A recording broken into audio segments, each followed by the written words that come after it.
हाँ जी बच्चों, question number 15, prove that a minus B is the subset of a।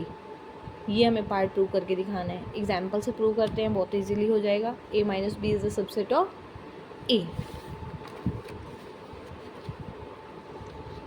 15, prove that b is the subset of a। ठीक है, let a is equal to 3 4, b is equal to 1 3 4 5। ठीक है,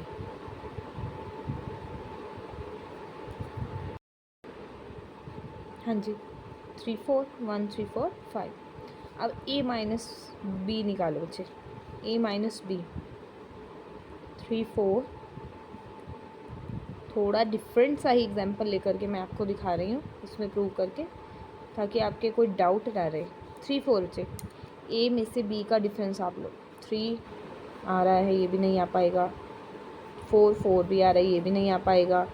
तो इसमें कुछ भी नहीं बचा, तो हमारा क्या आएगा? एम्प्टी सेट, यानी कि 5। कहते कि a माइनस बी जो आएगा वो सबसेट होगा a का, यानी कि जो 5 है वो हमें प्रूव करके दिखाना है। 5 इज़ द सबसेट ऑफ 3 4, क्योंकि 5 तो हर एक 5 एक एम्प्टी सेट है, वो सबसेट होता ही है हर सेट का। ठीक है, तो 5 सबसेट होगा जी, बिल्कुल होगा। तो हमें क्या प्रूव करना था, क्या इम्प्लाई हो रहा है? 5 is the subset of a, it is proved. ठीक है, कोई और एग्जांपल भी ले सकते थे हम।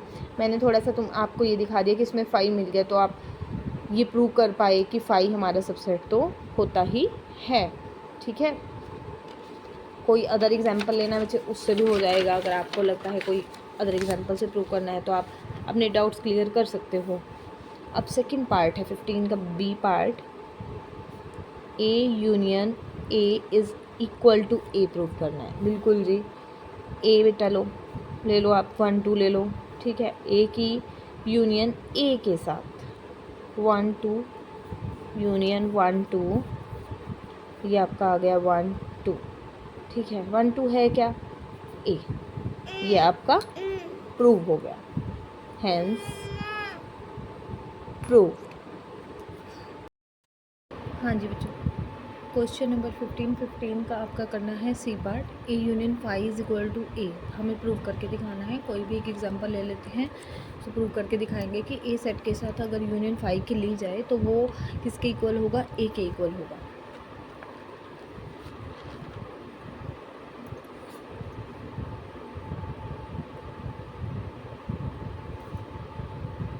प्रूव दैट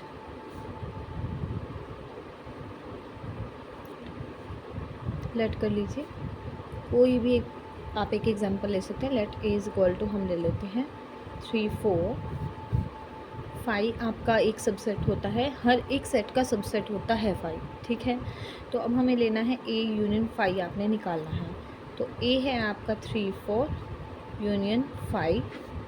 3 4 के साथ जब आप यूनियन कर रहे हैं एम्प्टी सेट की, तो आपकी यूनियन में आ जाएगा 3 4। यहाँ कुछ नहीं है बच्चा, तो ऐसे का ऐसे ही रहेगा। और ये था क्या आपका, क्या लेकर के चले हो? a, तो ये किसके इक्वल आ गया आपका? a के equal, hence proved. It is prove. जो भी हमें दिखाना था वो हमारा प्रूव हो गया। अब हम करते हैं 15 क्वेश्चन का part D.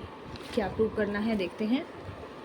A union you, यानी यूनिवर्सल सेट के साथ जब आप किसी सेट की ए की यूनियन ले रहे हो तो वो यूनिवर्सल सेट के इक्वल हो जाएगी। ये हमें अब प्रूव करना है। तो हमें दो सेट लेने होंगे, ए और universal set. Prove that A union U is equal to U, ये प्रूव करना है। तो let A is equal to 4 5, universal set 1 2 3 4 5, ये हमारा यूनिवर्सल सेट हो गया।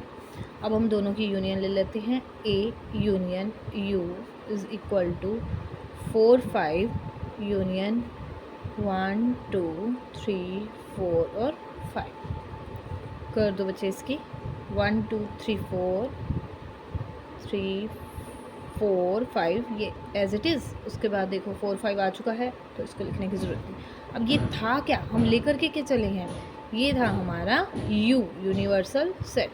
तो हमारा प्रूव हो जाता है, जो हमें प्रूव करके दिखाना था, ए यूनियन यू यानी यूनिवर्सल सेट के ही इक्वल आ जाता है, हैंस इट इज़ प्रूव्ड। अब हम करते हैं 15 क्वेश्चन का पार्ट नंबर ई में हमें प्रूव करना है A intersection A complement is equal to 5।